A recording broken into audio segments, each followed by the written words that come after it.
নির্বাচনের দিন যত এগিয়ে আসছে ততই নির্বাচনী প্রচার বাড়ছে।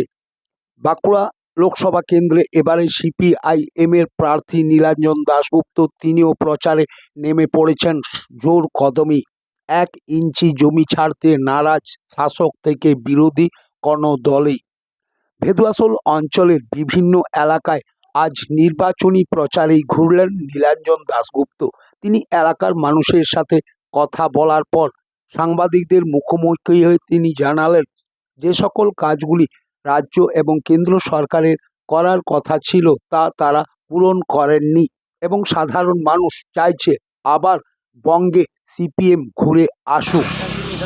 দেখুন, আজকে সকাল থেকেই আমরা ভেদুয়াশোল অঞ্চলে ঘুরছি। ভেদুয়াশোল গ্রামে বাজারে ঘুরলাম, ব্যবসায়ীদের সাথে কথা হলো। বহুত মধ্যবিত্ত এবং গরিব মানুষের বসবাস এখানে। সকলেই তারা ইন্টারাকশন করছেন। তাদের অনেক সমস্যা, এখানে পানীয় জলের খুব ভালো ব্যবস্থা নেই, কাজ নেই মানুষের হাতে। এখানে ব্যবসায়ীরা বলছিলেন যে মানুষের হাতে টাকা না থাকার জন্য তাদের ব্যবসাও হচ্ছে না, কেন্দ্রীয় কোনো প্রকল্পের কাজ সেইভাবে তারা পাচ্ছেন না।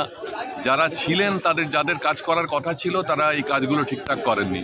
সেই কারণেই এখানের মানুষজন বলছেন যে আপনারাই ভালো ছিলেন, লাল ঝান্ডা ফিরে আসুক আবার, এটা তারা মন থেকে চাইছেন।